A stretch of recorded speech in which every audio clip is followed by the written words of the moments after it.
Discutir o ex-presidente da República e agora candidato, não mais pré-candidato à presidência da República, Luiz Inácio Lula da Silva, participa da convenção do PSB, partido de Geraldo Alckmin, e fala agora ao vivo aqui na Jovem Pan.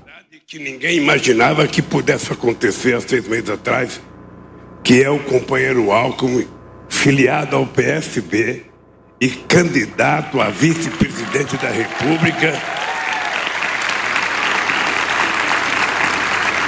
e que por conta dele eu estou comendo muita salada de chuchu. Muita. Eu não posso oferecer as lulas para ele comer, porque as lulas custam mais cara e tem que ter um bom pescador para pescar, e eu moro longe do mar. Mas eu queria que vocês refletissem sobre o que está acontecendo hoje. Para alguns é apenas a convenção do PSB. Para alguns, quem sabe, seja apenas um encontro de companheiros que fazem política nesse país. Mas se a gente imaginar o que está acontecendo hoje, a gente vai perceber que a dimensão do que nós estamos fazendo hoje é muito maior do que a gente poderia imaginar que iria acontecer nesse país. Faltam 63 dias. Não sei se 63 ou 64 ou 62. Mas falta 2 meses e 3 dias para que o povo brasileiro se manifeste e defina que tipo de Brasil que ele quer. E eu acho que nós deveríamos começar aqui, companheiros, parabenizando os empresários, os intelectuais, os professores da USP e de tantas outras universidades que resolveram fazer um manifesto em defesa da democracia, que em apenas 3 dias juntou mais de 400 mil assinaturas numa demonstração de que ninguém acredita mais nos rompantes do presidente que governa esse país.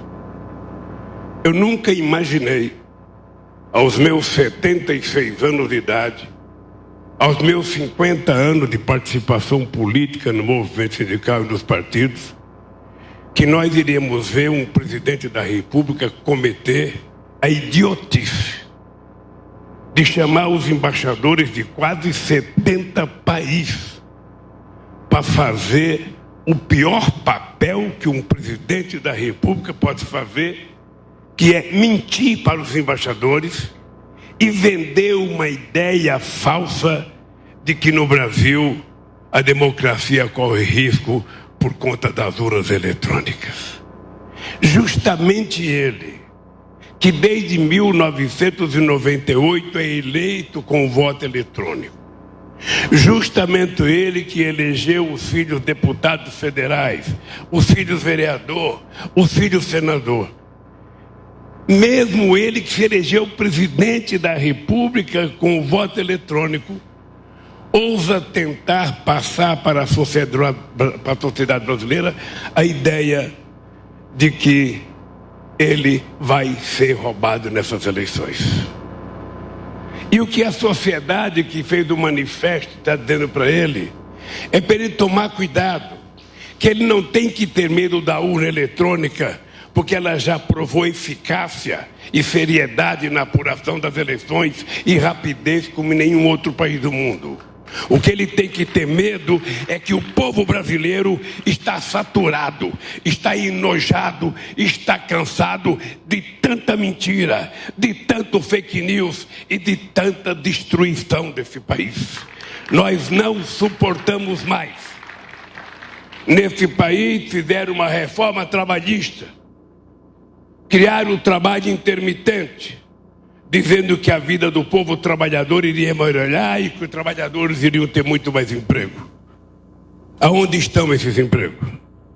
Qual foi a melhora que os trabalhadores tiveram? Qual foi as empresas que contrataram mais trabalhadores por conta da reforma trabalhista?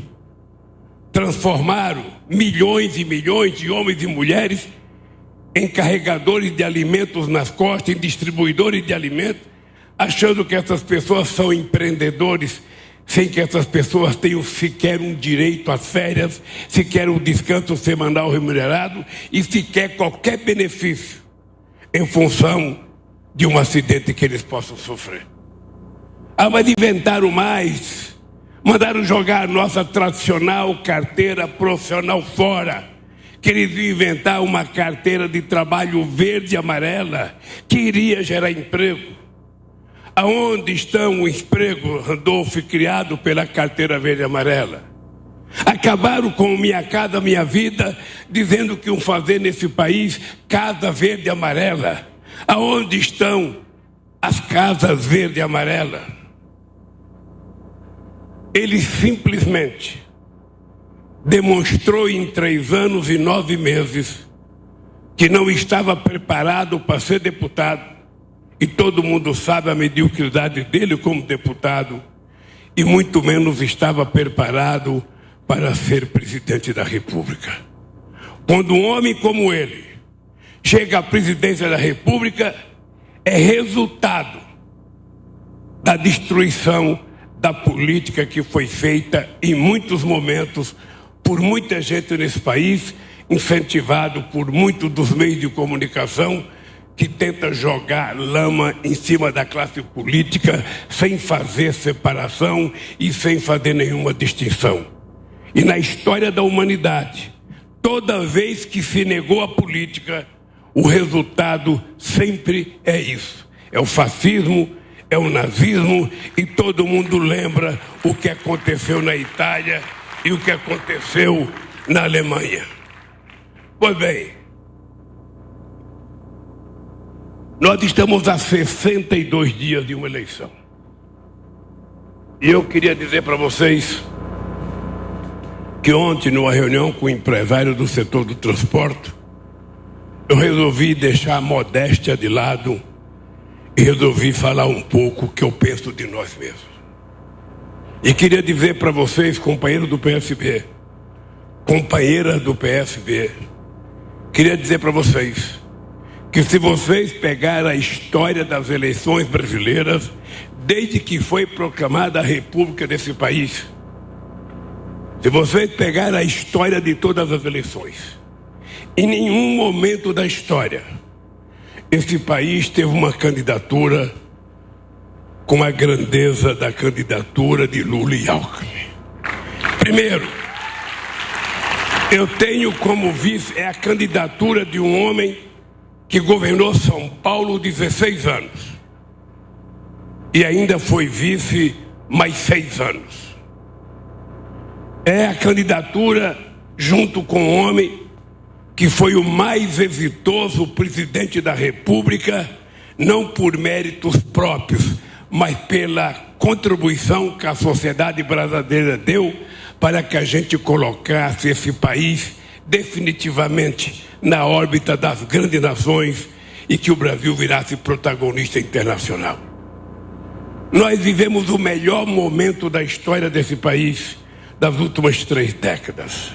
Esse país crescia, esse país gerava empregos, esse país distribuía renda, esse país criava universidade, esse país criava escolas técnicas, esse país melhorou o ensino fundamental, esse país aumentava salário mínimo, esse país fazia com que o pequeno produtor rural pudesse produzir à vontade e as cidades pequenas compravam 30% do alimento da agricultura familiar. Esse país teve o PNAE, esse país teve o PAA, esse país teve o Água para Todos, esse país teve tudo que um país precisa para crescer e desenvolver. Esse país teve o PAC, que foi o maior programa de infraestrutura que esse país conheceu e um dos maiores geradores de empregos. Ontem o Aloysio Mercadante estava falando na reunião do transporte, e quando se falou em rodovia em concessões, nos governos do PT, nós produzimos 8.600 quilômetros de concessões, contra 3.000 do governo Bolsonaro, e 80% das concessões deles tinha sido preparada pelo governo da Dilma.